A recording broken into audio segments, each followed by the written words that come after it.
Yoga day ప్రపంచ యోగా దినోత్సవ శుభాకాంక్షలతో మీ అందరికీ స్వాగతం సుస్వాగతం.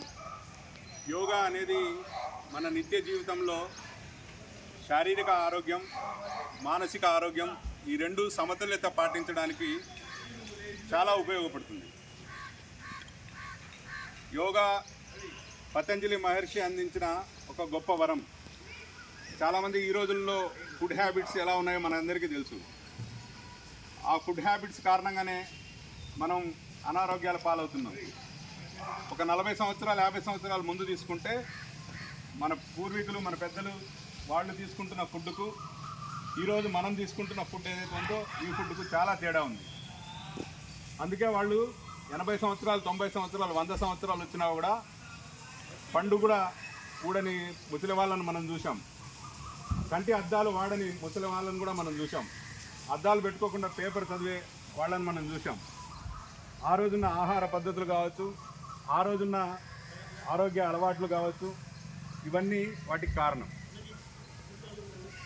దీన్ని గ్రహించే మన ప్రీతమ ప్రధాని నరేంద్ర మోడీ గారు 2014లో ప్రధానమంత్రి అయిన తర్వాత 2015 జూన్ 21ని అంతర్జాతీయ యోగా దినోత్సవంగా ప్రపోజల్ పెడితే ప్రపంచంలో ఉన్న అన్ని దేశాలు కూడా ఈ యొక్క యోగా దినోత్సవాన్ని స్వాగతించాయి.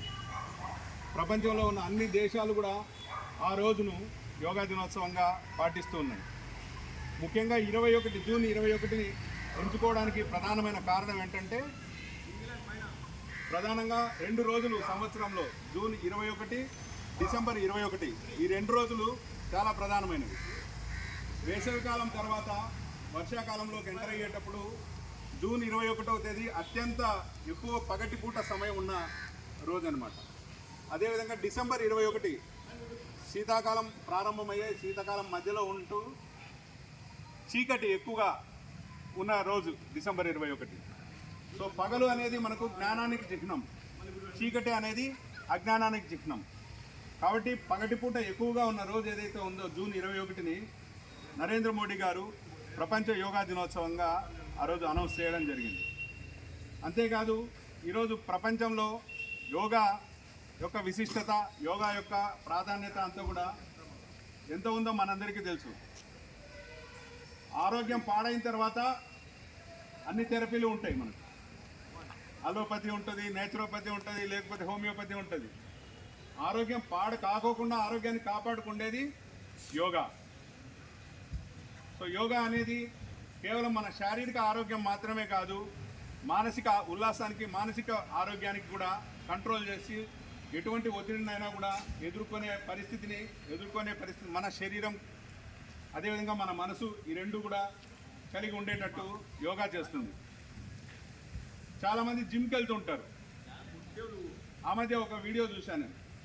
జిమ్లో ప్రాక్టీస్ చేసిన వాళ్ళు వర్సెస్ యోగా ట్రైనర్స్, వీళ్ళిద్దరికీ కాంపిటీషన్ పెట్టారన్న ఎవరు బాడీని ఫ్లెక్సిబిలిటీగా చేయగలుగుతారని చెప్పి. జిమ్లో బాగా కండలు తిరిగిన వాళ్ళందరూ కూడా వచ్చారు. వాళ్ళు కనీసం ఇట్లా బెండ్ చేయలేకపోతున్నారు. వేరే యోగా చేసిన వాళ్ళు, యోగా రెగ్యులర్గా ప్రాక్టీస్ చేసిన వాళ్ళు వాళ్ళ బాడీని స్ప్రింగ్ లాగా తిప్పుతున్నారు. మనం కూడా వీడియోలు చూస్తుంటాం. కొంతమంది చలాకీగా ఉన్న అబ్బాయిలు అమ్మాయిలు చాలా వాళ్ళ బాడీని మొత్తం కూడా స్ప్రింగ్ లాగా తిప్పేస్తుంటారు. ఈరోజు ఉదయం ఒక కాలేజ్ అమ్మాయి వీడియో చూసా. ఆ అమ్మాయి తల ఇట్లా పూర్తిగా వెనక్కి తిప్పేసింది. మనం ఏదో దెయ్యం సినిమాలో లేకపోతే మ్యాజిక్ సినిమాలో అంటుంటాం కదా, అట్లా పూర్తిగా వెనక్కి తిప్పేసింది. సో అంటే చిన్నతనం నుంచే ఇది ప్రాక్టీస్ చేస్తే వస్తుంది. మనం ఈరోజు చాలామంది కింద కూర్చోలేకపోతున్నాం, చాలామంది సూర్య నమస్కారాలు చేయలేకపోతున్నాం. వీటన్నిటికీ కారణం ఏంటంటే మనం డైలీ చేయాలి యోగా. యోగా దినోత్సవం రోజు యోగా కాదు. ఈ యొక్క స్ఫూర్తితో ప్రతిరోజు మనం యోగా చేస్తే ఇక్కడ ఉన్న 60 సంవత్సరాలు 70 సంవత్సరాల వాళ్ళు కూడా 1 సంవత్సరం రెగ్యులర్గా ప్రాక్టీస్ చేస్తే